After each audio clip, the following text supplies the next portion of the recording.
Self-knowledge, me knowledge, dip-de-dippy-doo. That's what I learned in my school.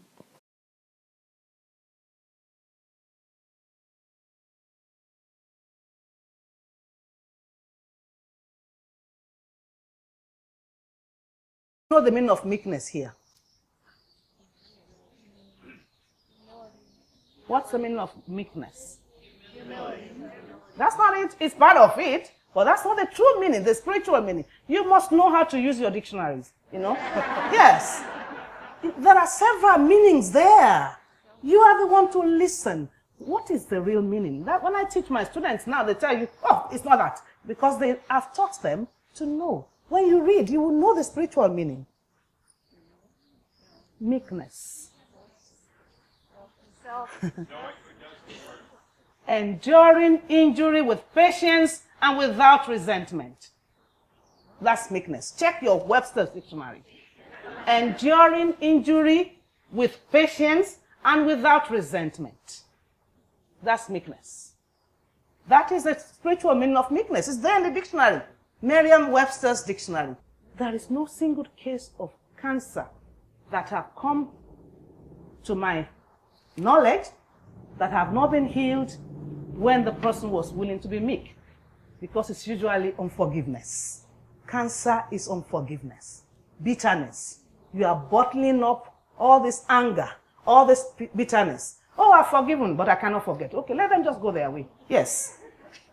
And I tell you, forgiveness is so important to healing.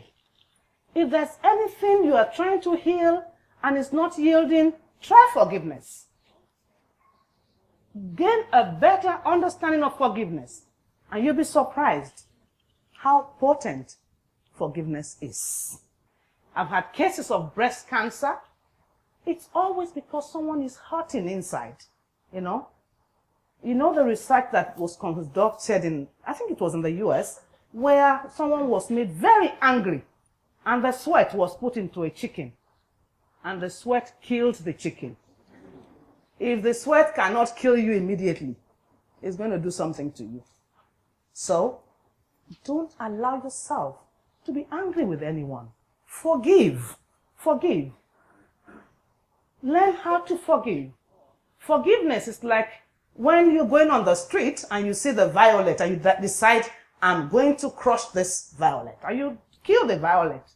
And then you enter the next place and they say, oh, what perfume did you put on? I said, no, I didn't put on it. The violet has given you perfume for crushing it. Has done good to you. Instead it says, do good to them that despitefully use you. No matter how long that situation has gone, no matter how serious it is, you put in that oil of forgiveness. Refusing to accept that a child of God can hurt you, or that you as a child of God can be hurt. I had to forgive a very good friend. I got so irritated with this friend that I didn't even want to talk to her. It was not in the days of cell phones, so it was land phones, you know. And I said, listen.